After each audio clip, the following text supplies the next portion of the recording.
5월 12일 10분 말씀 읽기 시간입니다. 오늘 10분 말씀 읽기 본문은 누가복음 6장입니다. 핵심 내용을 보시면 누가복음 6장은 예수님께서 하나님의 나라의 시민은 어떻게 살아야 하는가에 대하여 가르쳐 주신 내용을 다루고 있습니다. 핵심 내용은 네 부분으로 나눌 수 있습니다. 1절부터 11절까지는 안식일의 주인입니다. 예수님께서는 안식일에 밀이삭을 잘라 먹는 제자들을 변호하시고 손 마른 사람을 고치시며 바리새인들과 대립하십니다. 안식일의 목적은 사람을 얽어매는 규칙이 아니라 생명을 구하고 선을 행하는 것에 있습니다. 예수님은 자신이 안식일의 주인임을 선포하십니다.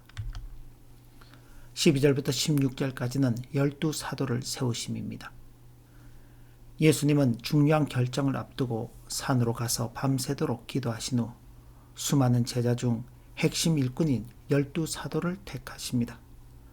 이는 하나님 나라의 본격적인 확장을 위한 기초를 다지는 작업이었습니다. 17절부터 26절까지는 복과 화에 대한 선포입니다. 마태복음의 산상수훈과 유사하지만 평지에서 말씀하셨다고 하여 평지설교라 불립니다. 먼저 예수님께서는 가난한 자, 줄인 자, 우는 자, 박해받는 자가 복이 있다고 말씀하십니다. 이들은 영적, 실질적 결핍 속에서도 하나님을 의지하는 자를 가리킵니다.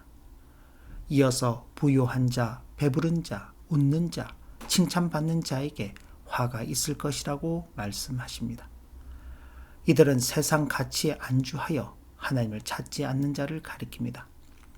그러면서 너희 가난한 자는 복이 있나니 하나님의 나라가 너희 것이미요 라는 놀라운 선언을 하십니다.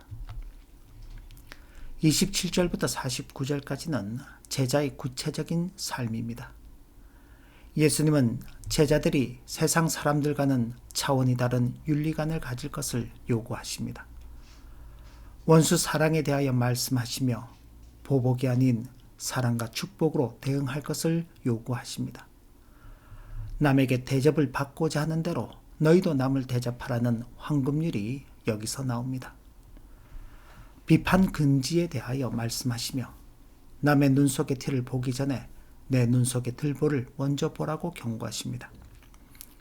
열매로 아는 나무에 대하여 말씀하시며 마음에 쌓은 선이 입으로 나오며 삶의 행실이 그 사람의 본질을 증명한다고 하십니다. 두 종류의 집 짓는 자에 대해 말씀하시며 말씀을 듣고 행하는 자는 반석 위에 집을 지은 지혜로운 사람과 같고 듣고도 행하지 않는 자는 기초 없는 모래 위에 집을 지은 것과 같다고 하십니다. 누가복음 6장은 예수님의 평지 설교를 포함하고 있어 신자의 윤리와 실천을 강조합니다. 종교 개혁자들과 개혁주의 신학은 이 말씀을 행위 구원론으로 오해하지 않으면서도 어떻게 신자의 삶에서 열매가 맺혀야 하는가에 집중하여 해석했습니다. 첫 번째, 안식일 논쟁입니다. 바리새인들이 안식일 준수라는 형식에 매몰되어 있을 때 개혁주의는 이를 율법의 용도 측면에서 해석합니다. 루터와 칼빈은 예수님이 안식일의 주인이라는 선포에 주목합니다. 모든 안식일 규례는 실체이신 예수님을 가리키는 그림자였으며 이제 신자는 날짜에 얽매이는 것이 아니라 그리스도 안에서 참된 안식을 누린다고 봅니다. 개혁주의 신학은 율법의 핵심이 하나님 사랑과 이웃 사랑임을 강조합니다. 따라서 안식일에 선을 행하는 것은 율법을 어기는 것이 아니라 율법의 참된 정신을 성취하는 실천적 삶의 모범으로 이해합니다. 두 번째, 은혜에 대한 감사로서의 윤리입니다. 누가복음 6장의 복과 화, 원수 사랑의 가르침은 인간의 힘으로는 불가능해 보입니다. 여기서 개혁주의의 독특한 율법의 제3용도가 나타납니다. 개혁주의는 우리가 원수를 사랑했기 때문에 하나님의 자녀가 되는 것이 아니라 하나님의 자녀가 되었기 때문에 원수를 사랑할 수 있는 능력과 의무가 부여되었다고 가르칩니다.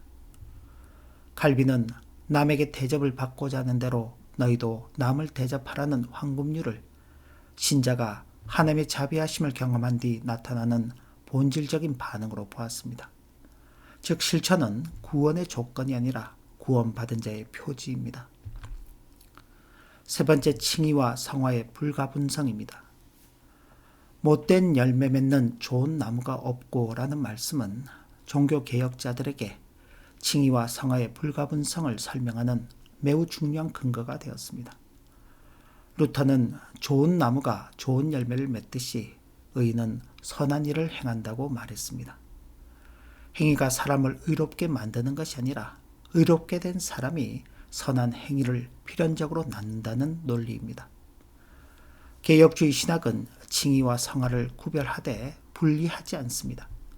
참된 믿음은 반드시 삶의 변화와 인격의 열매로 증명되어야 한다는 점을 누가복음 6장을 통해 강조합니다. 네 번째, 말씀에 대한 순종과 견인입니다. 말씀을 듣고 행하는 자와 행하지 않는 자의 비유는 신앙의 지, 정, 의적 통합을 요구합니다. 개혁주의는 지적인 동의만 하는 신앙을 경계합니다. 하나님의 주권을 인정한다면 그의 통치에 순종하는 행함이 뒤따라야 합니다. 폭풍이 올 때 무너지지 않는 집은 오직 그리스도라는 반석 위에 순종으로 기초를 닦은 자입니다. 이는 성도가 고난 속에서도 끝까지 인내하며 실천하는 삶을 살아야 함을 시사합니다. 주님께서 오시지 않았다면 우리는 무엇이 선이고 악인지, 무엇이 복이고 저주인지조차 알지 못한 채 살아갔을 것입니다. 또한 자신을 돌아보지 못하고 남을 탓하며 비방하는 헛된 삶을 살았을 것입니다. 그러나 이제 우리는 주님을 만난 자들입니다. 그러므로 주님과의 바른 관계 속에서 주님을 모시고 사는 자로서 선을 이루는 복된 삶을 살아가야 하겠습니다. 기도합니다. 하나님 아버지, 오늘도 주신 교훈의 말씀을 마음에 새기며 하나님 앞에서 받은 바 은혜를 따라서 받은 모든 기회들을 선을 이루는 도구로 잘 사용하여 하나님께는 영광을 돌려드리고 이웃에게는 유익을 끼치는 참으로 복되고 신실한 성도의 일생을 살아가도록 인도하여 주옵소서. 예수님의 이름으로 기도 올리옵나이다. 아멘. 네, 오늘도 복된 하루가 되시기를 진심으로 기원합니다.